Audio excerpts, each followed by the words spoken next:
What if I told you that one of society's most celebrated virtues, the act of being consistently kind, generous, and putting others first, could actually be the very thing that is silently, systematically destroying your life, your peace, and your self-respect? We are all taught to be good to others. But has anyone ever warned you about the dark side of being too nice? The emotional parasites it inevitably attracts, the quiet resentment it builds within you, and the dangerous, self-destructive paths it can ultimately lead you down. Forget being a doormat. Today, we are exposing 8 brutal, often unforeseen, consequences of excessive, boundary-less kindness, and then we'll equip you with 4 tough, practical Stoic strategies to protect your energy and command respect.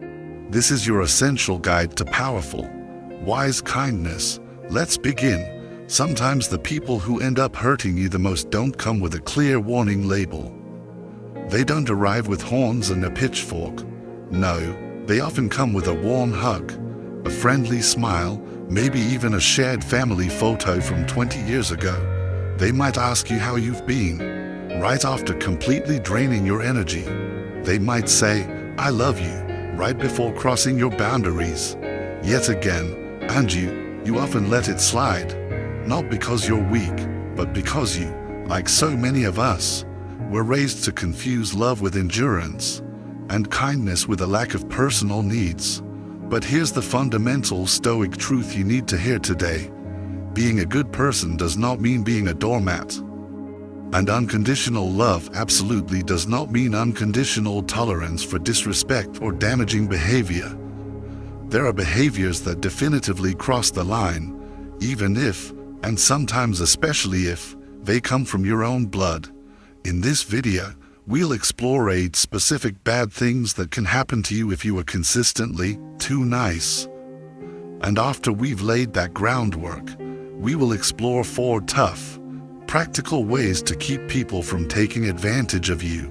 This isn't about becoming unkind or selfish, it's about self-preservation. It's about learning to see what's often hidden in plain sight. And most importantly, it's about giving you the clarity and the tools to protect your heart, your peace, and your future. So, if you've ever walked away from a conversation feeling smaller, drained, or like you're slowly disappearing from your own life, then this video is for you. This is your wake-up call. Let's get into it. Consequence number 1. You will develop unrealistic expectations and be constantly disappointed. The great Stoic philosopher Epictetus said that we should accept things as they are, and not make our happiness dependent on what other people do. This practice of emotional detachment is what gives you a calmer mind. But let's be honest, whether we are consciously aware of it or not, it's incredibly hard for us to be completely, 100% selfless when we give. There is often a hidden, unspoken contract. When we give everything we have, our time, our energy, our support, a part of us, however small, often expects that others would do the same for us if the roles were reversed. When we are the ones who need something important, we hope for that reciprocity. But here's the problem. You have likely gotten people so used to having everything done for them, to you being the perpetual giver, that they simply take it for granted. They assume that you can, and will, handle everything in their lives. And in yours, they see you as endlessly capable, a bottomless well of support. In reality, your quiet hopes of reciprocity will often not be met, and you will be the one left feeling the sting of disappointment, a growing sense of bitterness, anger, and profound sadness.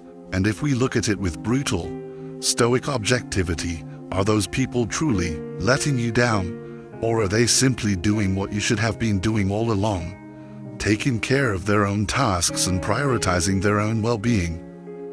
Consequence number 2. You will condition others to expect, not appreciate. This leads directly from the last point. The Stoics teach that it's vital to remember that our real worth comes from acting in a way that is virtuous and logical, not from simply doing what other people want from us all the time. Moderation, especially in giving, and maintaining a balanced approach helps you to stay in charge of your own actions and keeps you from falling into habits that can damage your mental health. You've heard your whole life that people are creatures of habit, and this couldn't be more true. We are all designed to adapt to patterns, and the comfort zone is one of the most powerful patterns there is. This means that if you are always giving, if you are always the one saying yes, the people you help will become conditioned to expect you to give them something all the time. You will inadvertently lead them into their comfort zone, a place where they no longer have to take on many of their own responsibilities, because they know you'll always be there to do it for them.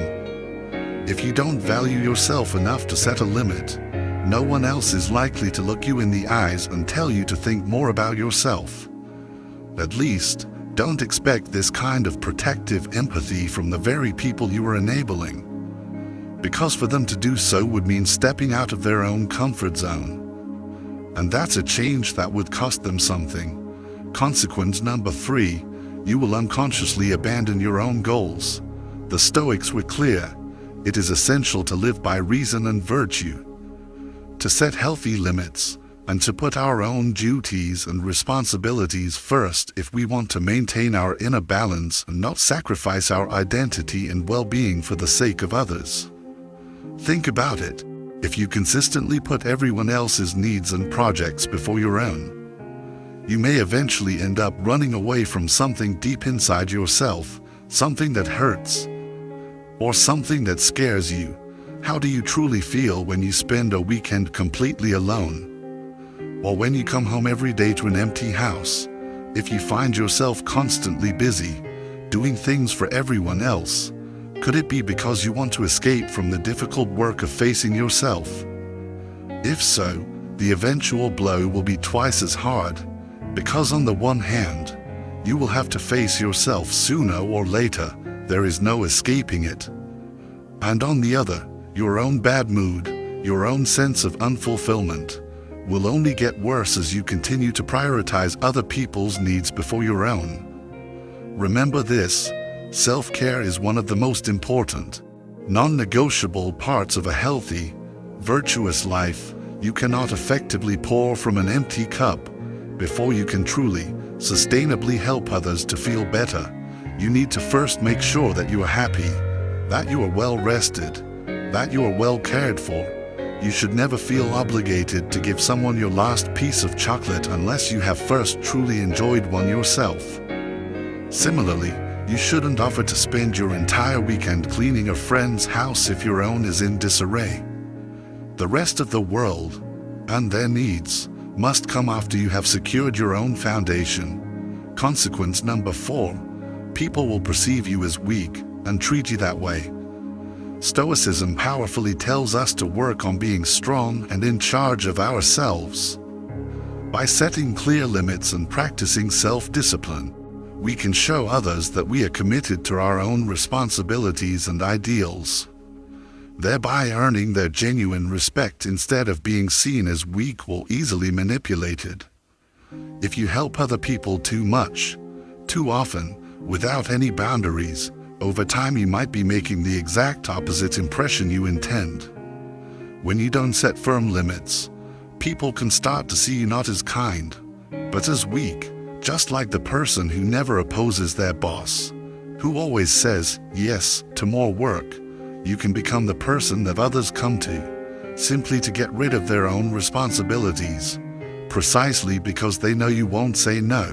But, on the contrary, as soon as you begin to use that magic, 2-letter word, no, they will start to feel something for you they may have never felt before: respect.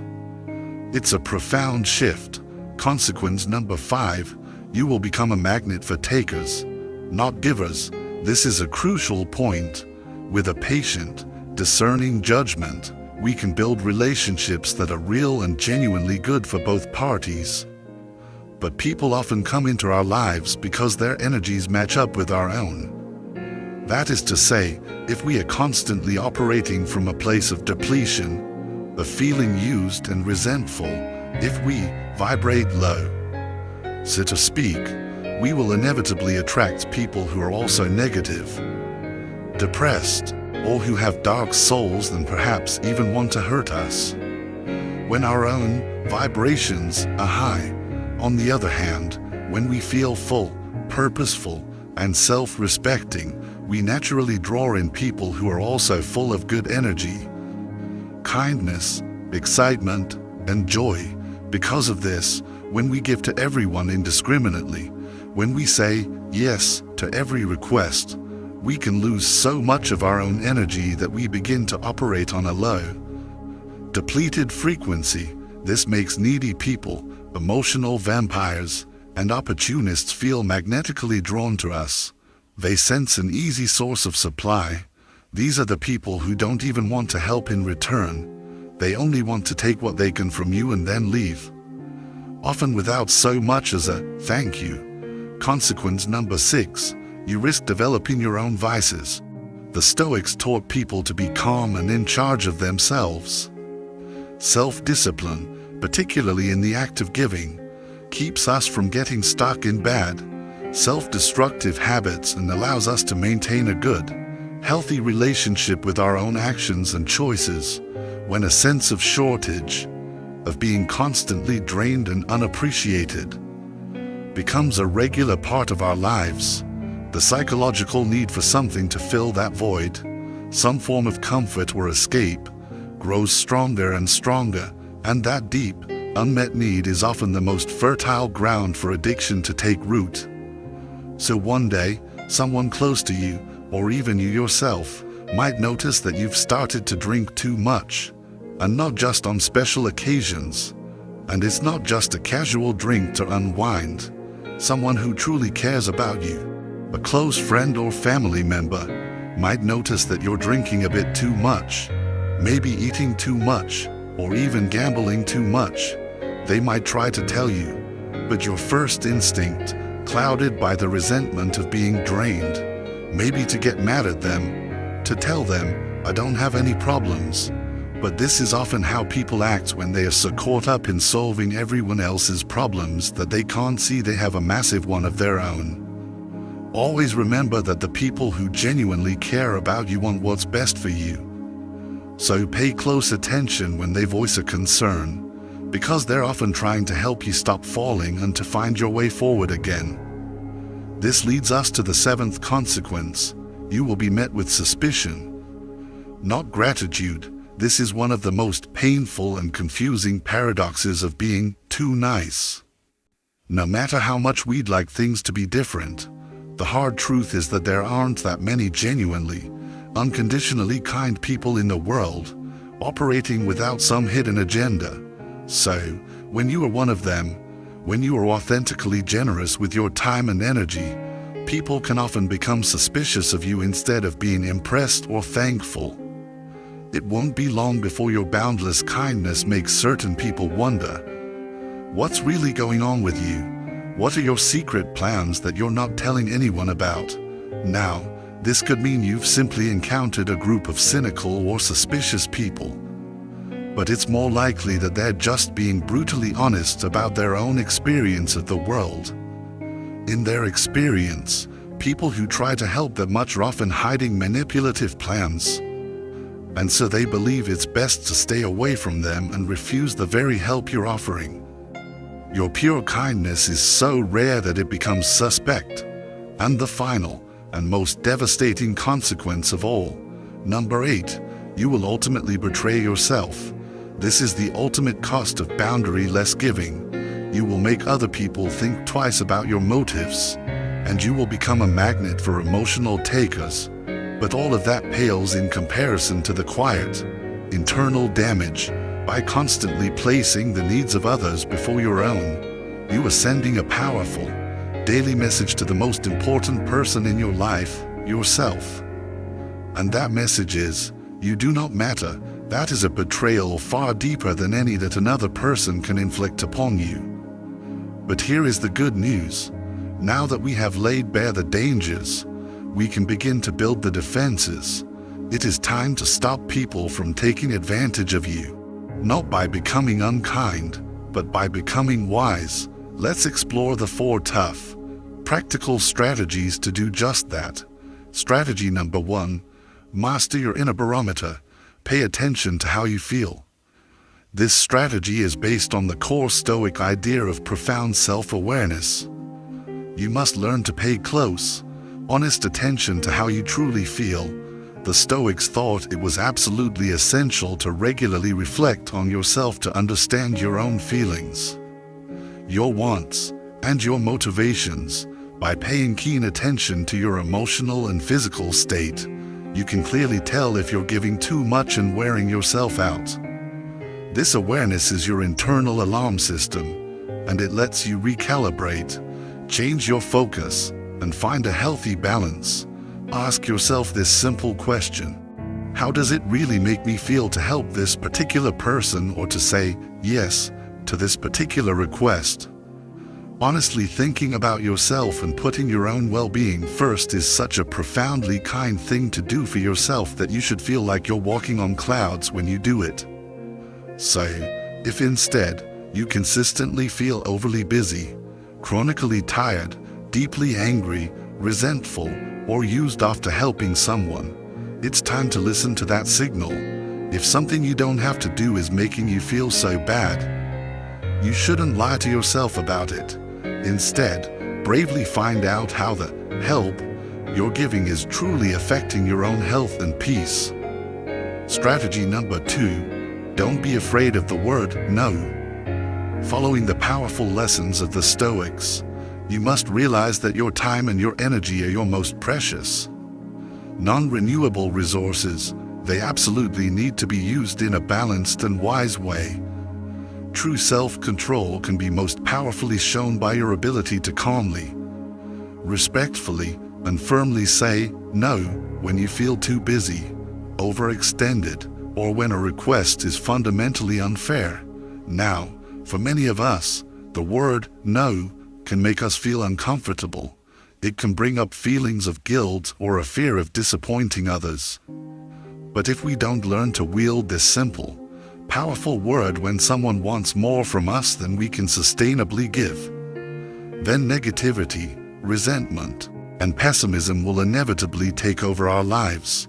If you need to, practice it in front of a mirror.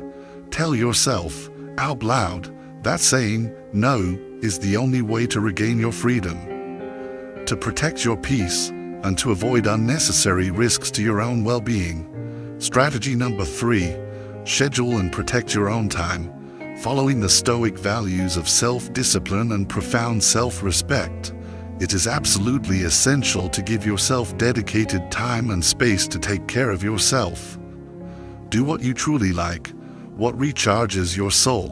Perhaps it's exercise, perhaps it's drawing, perhaps it's listening to music while having a quiet cup of tea, or anything else that gets you back to your own center. You should take this time very, very seriously, so seriously that you should literally schedule it into your calendar. Every day or every week, treat this appointment with yourself with the same reverence you would an important business meeting. So, if someone asks for your help during that sacred, protected time, you can, without remorse, tell them no, and then fully enjoy that time and space that is just for you.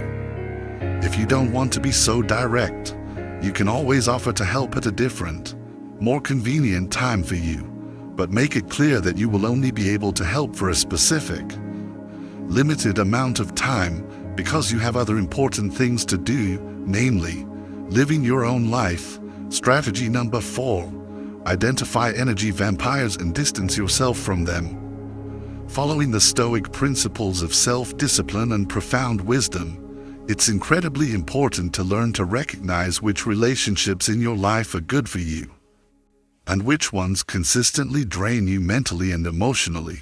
By learning to create distance from people who constantly drain your energy and don't add anything positive to your life, you are actively taking care of your own health and showing a profound Stoic self-control in your relationships. You should know that if you try to fix or help a true energy thief, a person who thrives on being a victim, it will likely never work. These people can overwhelm you with their endless complaints, their constant pains, and their catastrophic view of life. Don't bother trying to solve all their problems, because often, if their problems were actually solved, they would have to stop complaining, and that's something their identity might not be able to tolerate. In conclusion, according to timeless Stoic wisdom, the best measure for all things in life is almost always the middle ground. And generosity is no exception. If we give too little, we can come across as selfish and greedy. But if we give excessively, without any boundaries, we can end up completely drained of our precious energy, our valuable time, and probably our money as well. So, learn to lean toward the grays, the balanced choices, which is still the best path for finding a sustainable harmony between putting other people's legitimate needs first and, just as importantly, putting your own fundamental needs first. And if you're ever unsure of what to do, just remember that powerful, magical word, no. It is your right, and sometimes, your sacred duty to yourself, to use it. We've reached the end of this journey for today, and I sincerely hope these insights and strategies will be of great use to you in building a more balanced, respected, and peaceful life. Please don't forget that you're a crucial and valued part of this channel and our growing community. So, if this video has helped you, if it has made you think, or if you've learned something new and valuable, please give it a thumbs up so that more people can discover the empowering wisdom of Stoicism. And if you haven't already, be sure to check out our ebook on Stoicism and how to apply it in your own life. Most importantly, subscribe for a daily dose of Stoic wisdom and personal growth.